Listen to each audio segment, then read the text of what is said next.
So, what is fiat? This it's an acronym, of course, for fiduciary in all things. But what on earth is it, and what would it do?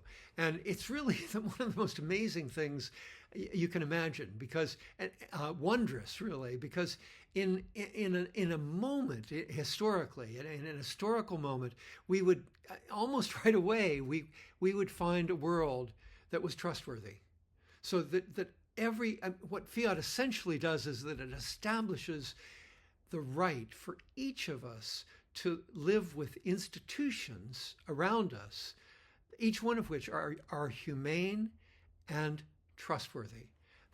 So each one of them places the truth, the planet, democracy, and humanity ahead of their own self-interest. This is all the corporations out there, all the governments, all the nonprofits. It's an amazing thing. It's really a wondrous thing. So almost overnight, we'd find an end to pollution. We'd find an end to corruption.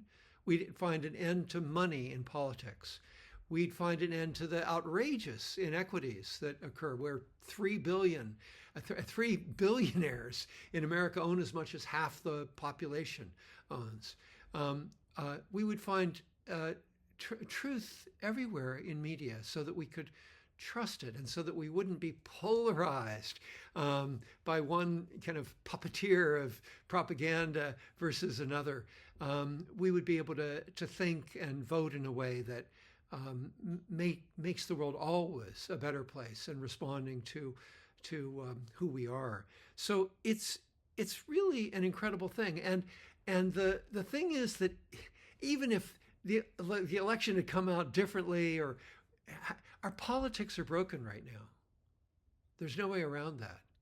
That we have set it up so that propaganda and the news media is not required to tell us really what is true, and neither are corporations really, or the government for that matter. And the politics is broken. Money has come in and buys the elections out from under us. So what can we do? It's not that we're powerless. We still have a democracy, even if it's in quotes. What can we do? Well, we can build a movement. Fiat can be established, but it's going to be established because of a mass movement, not because some of those billionaires decide, hey, this is a good idea, and are willing to give up some of their power to make it happen.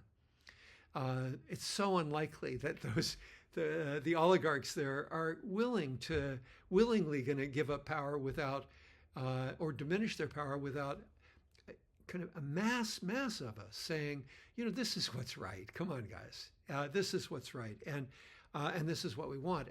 And so you might go, well, George, that's pie in the sky. That's really utopian.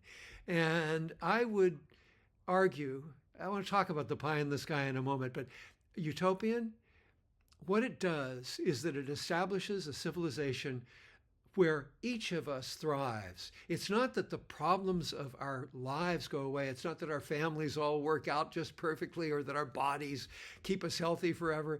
Life happens. And one of the great things that it does is that instead of 1,000 billionaire oligarchs being entrepreneurial, we've got 8 billion of us solving the problems of the planet and connecting with each other, and in a way that is humane and trustworthy.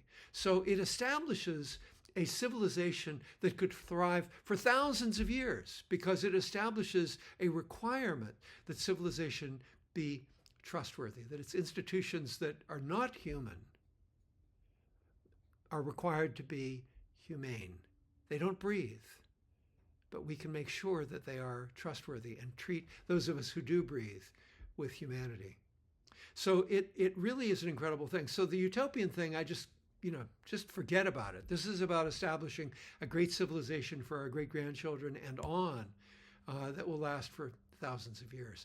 The piece about pie in the sky, well, yeah, about how difficult it is. Yeah, sure, it's difficult. Every movement in humanity has been difficult, and it starts with just a few people, and then it builds. And so I'm reaching out to you again and again because I need your help. I can't do it by myself, which is why I've got a book, and now workshops are going to be happening, and I'm doing lots of podcasts and all of that, and gathering people who are who believe this could happen. So the thing that we do in life planning, one of the amazing things we did was to bring this second domain of freedom, which is your life is yours, to every client that a financial advisor might have, or every consumer that learns about this, is that we build their dream of freedom.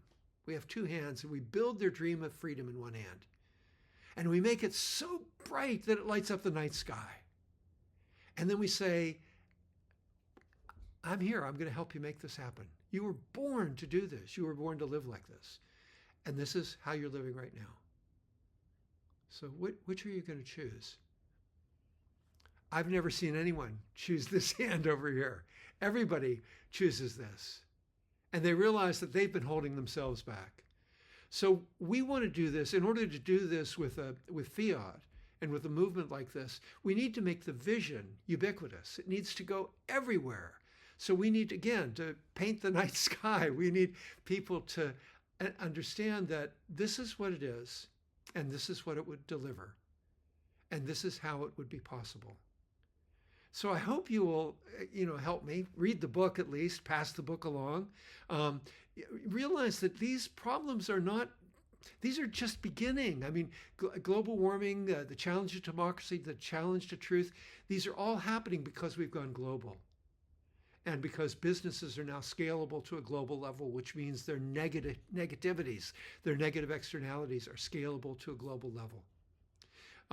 So AI is coming up next, right? And then there's bioengineering and maybe many more challenges to the truth and to democracy. We can make this happen. 8 billion of us all gathering together and saying, this is what we want. This is the third domain of freedom, that civilization is yours. It's ours. It's who we are.